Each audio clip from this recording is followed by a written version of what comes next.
Bonjour à tous. La confiance et le respect de soi. Est-ce que,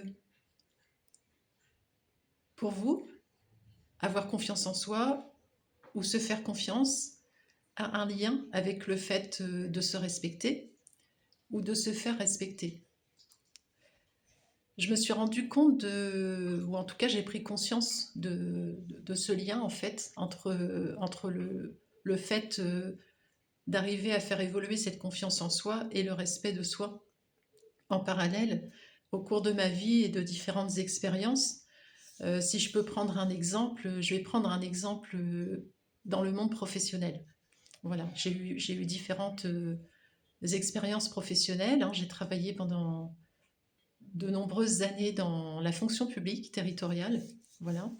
Donc en tant que rédactrice, voilà, donc c'est un milieu qui est très codé, avec une hiérarchie, comment dire, très définie, euh, et où justement les jeux, les interactions entre les personnes, selon les catégories, selon les grades des uns et des autres, créent justement un climat où la notion de confiance en soi, d'affirmation de soi, d'oser dire, d'oser se confronter, d'oser affirmer ses idées ou ses convictions, ou s'opposer, n'est pas toujours simple dans un contexte où il y a ces différents codes. Après, je sais que dans les entreprises privées, ça fonctionne exactement de la même façon, hein. Il y a bien sûr des hiérarchies également et des positionnements des personnes à tel et tel poste.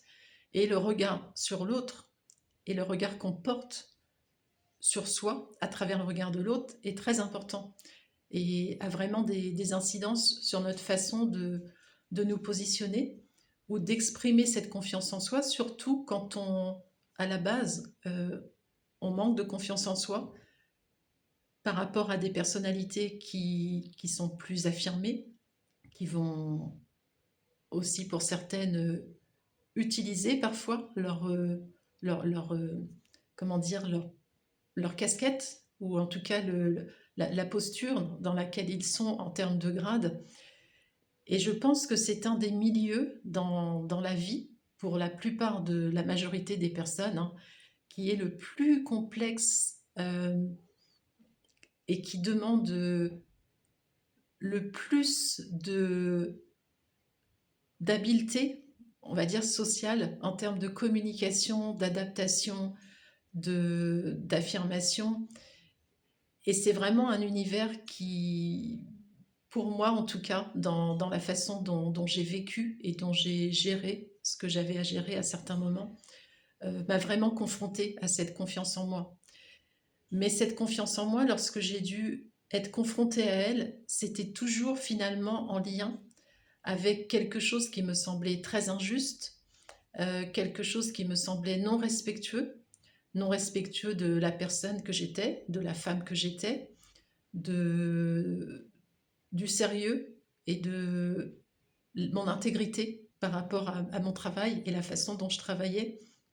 Et donc c'est souvent dans ces situations de non-respect de mes valeurs, puisque finalement ça vient toucher nos valeurs, c'est souvent dans ces situations que j'ai été amenée à dépasser ma peur, ou à dépasser mes peurs, justement de m'exprimer, d'affirmer et on va dire quelque part, me faire justice. En fait, c'est complètement le mot, hein. C'est vraiment en lien avec la justice. Donc vraiment les valeurs de respect de soi, de justice et d'intégrité.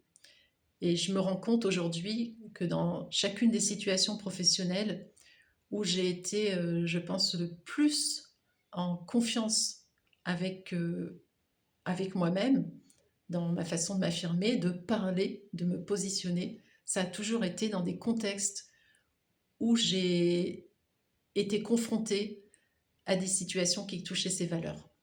Voilà. Et je pense que dans ces moments-là, il y a quelque chose en soi qui s'active et qui nous permet de, même si la peur est là, hein, parce que bien évidemment, ce n'est pas quelque chose qui se fait simplement, mais il y a toujours du stress, la voix qui peut trembler un peu, de la transpiration, de la fatigue après, quand on a réussi à s'exprimer et à dépasser et qu'on va à la confrontation.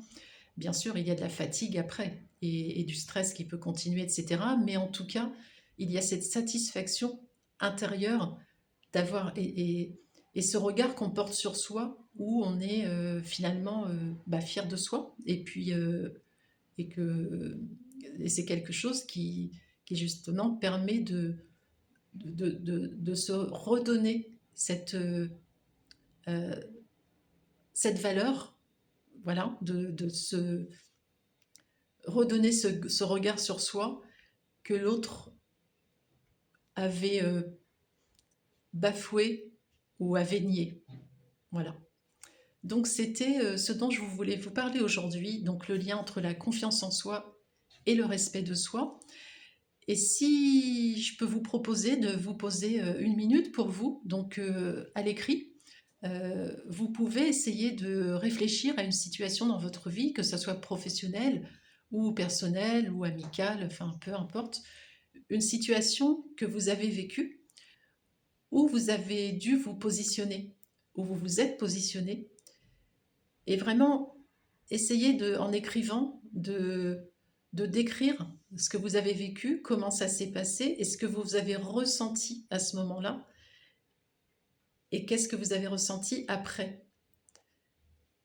Et observez si ça a touché le respect de vous. Et si ça l'a touché, voilà, vous pouvez écrire et ça va vous permettre de réaliser que dans certaines situations de votre vie, vous avez eu cette affirmation de vous et que vous vous êtes respecté. Voilà, d'écrire que vous êtes fier de ce que vous avez accompli et que vous avez rétabli les choses vous-même à travers votre propre posture et la confiance que vous avez eue en vous à ce moment-là. Voilà pour aujourd'hui, je vous souhaite une très belle journée et je vous dis à très bientôt.